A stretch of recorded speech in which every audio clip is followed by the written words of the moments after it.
Hello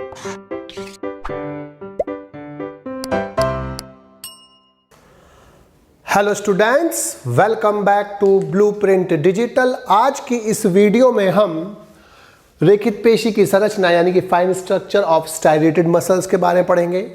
video को start करने से पहले हमारे चैनल को सब्सक्राइब करें और बेल आइकन दबाना न भूलें, जिससे हमारे लेटेस्ट वीडियोस की नोटिफिकेशन आपको प्राप्त होती रहे। अब हम आज के टॉपिक पर आते हैं।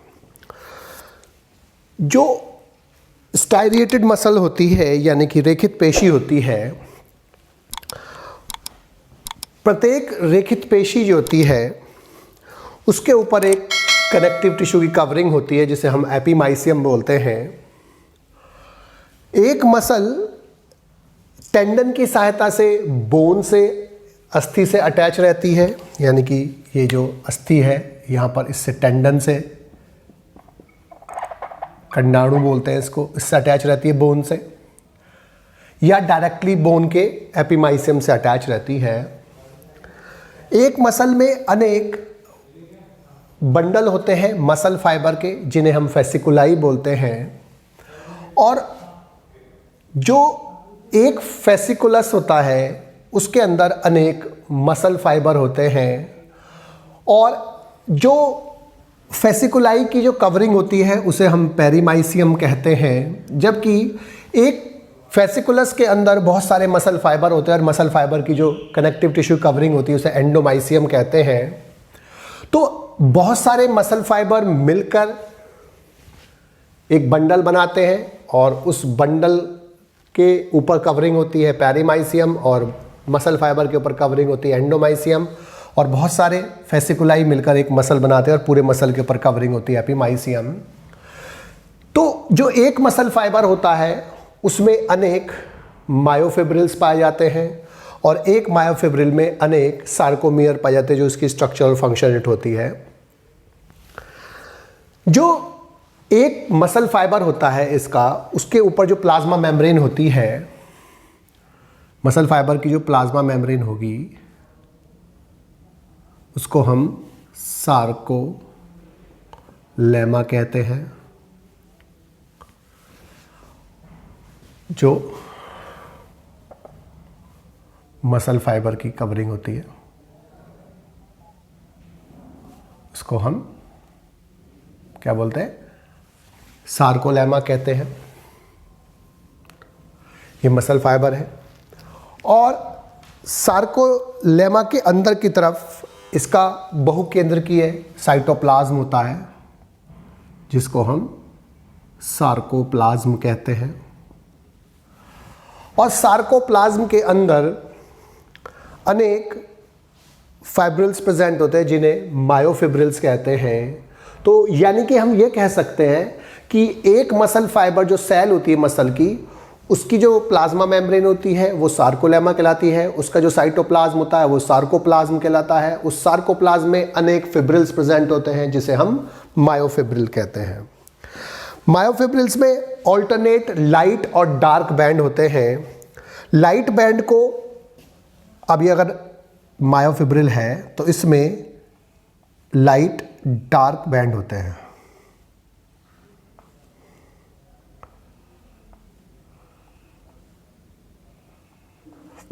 ये डार्क बैंड है और इसके बीच में लाइट बैंड है, जो एकांतर क्रम में होते हैं, ऑल्टरनेटली होते हैं। ये आई बैंड है यानी कि लाइट, LIGHT, हाइट, और ये डार्क बैंड है यानी कि ए बैंड है। जो मायोफिब्रिल्स होते हैं उसमें एकांतर क्रम में ऑल्टरनेट लाइट और डार्क बैंड होते हैं, और जो लाइट बैंड होते हैं वो एक्टिन प्रोटीन से बने होते हैं। और इसीलिए ये जो पोलराइज्ड लाइट होती है उसमें ये मोनो रिफ्रैक्टिव होते हैं, अर्थात एक ही प्रकार की लाइट निकालते हैं क्योंकि वे केवल एक्टिन से बने होते हैं। इसलिए इनको आई बैंड यानी कि आइसोट्रॉपिक बैंड बोलते हैं। लेकिन जो ए बैंड है, जो डार्क बैंड है, इसको हम डार्क बैंड या ए बैंड बोलते हैं। तो इसमें मायोसिन मेन होता है, लेकिन साथ में यहाँ पर मायोसिन के ऊपर एक्टिन जो होते हैं वो उस पर उसको घेरे होते हैं, इसके प्रेजेंट होते हैं, इसके चारों ओवरलेप करते हैं इसको, इसीलिए ये डबल रिफ्रैक्टिव होता है पोलराइज्ड लाइट में, इसीलिए इसको डार्क बैंड बोलते हैं। तो इसको एनाइसोट्रॉपिक बैंड या ए बैंड बोलते हैं और इसमें एक्टिन मायोसिन दोनों होते हैं, लेकिन लाइट बैंड में केवल एक्टिन प्रोटीन होते हैं। जो एक्टिन प्रोटीन वाले आई बैंड होते हैं, उस आई बैंड में बीचों बीच एक लाइन होती है जिसे हम जेड लाइन कहते हैं, या हम ये कह सकते हैं कि एक लाइन प्रेजेंट होती है जो आई बैंड को दो भागों में डिवाइड करती है, और इस लाइन का नाम होता है जेड लाइन। और जो जेड लाइन से एक्टिन निकले होते हैं वो ए बैंड में उपस्थित मायोसिन के ऊपर स्लाइड करते हैं, उसके ऊपर ओवरलेप करते हैं उसको। ए बैंड जो होता है वो मायोसिन से बना होता है मेनली। अब जो जेड लाइन से निकले हुए एक्टिन के फिलामेंट होते हैं वो मायोसिन के ऊपर ओवरलेप करते हैं, तो इतना जो हिस्सा होता है, जो ओवरलेप हिस्सा होता है इसका, ये ओवरलेप हिस्सा डार्क प्रतीत होता है क्योंकि इसमें एक्टिन मायोसिन दोनों होते हैं। लेकिन जो बीच वाला हिस्सा होता है, इसमें एक्टिन नहीं होते, वो डार्क महसूस नहीं होता, और उस पोर्शन को जो ओवरलेप नहीं है उसे हम बोलते हैं एच जोन। और एच जोन के मध्य में भी एक लाइन होती है जिसे हम बोलते हैं एम लाइन। और जो दो जेड लाइन के बीच का स्पेस होता है उसे हम सार्कोमियर कहते हैं। और सार्कोमियर इज इक्वल टू क्या होता है, half I plus A band plus half I, क्योंकि इतना हिस्सा जेड लाइन इस ए बैंड को हाफ में डिवाइड कर रही है, तो हाफ आई, तो यहां से यहां तक का जो हिस्सा है, ये वाला हिस्सा, ये क्या है, सार्कोमियर है। और सार्कोमियर में जो इतनी लाइन है, तो इसमें इतना कितना हिस्सा है, आई बैंड प्लस ये पूरा A band plus half I. तो जो सार्कोमियर होता है वो half I plus A plus half I होता है। और जो लेंथ होती है सार्कोमियर की वो होती है 2.5 म्यूएम, माइक्रोमीटर या माइक्रोन। और आई बैंड जो होता है उसका जो लेंथ होती है और जो ए बैंड होती है, इनकी लेंथ अलग अलग होती है। आई बैंड की जो लेंथ होती है वो 1 म्यू होती है, म्यूएम होती है, और जो ए बैंड है उसकी जो कितनी बची, 1.5 म्यू बची। और जो अधिकतम लंबाई हो सकती है सार्कोमियर की वो 3 म्यू एम हो सकती है।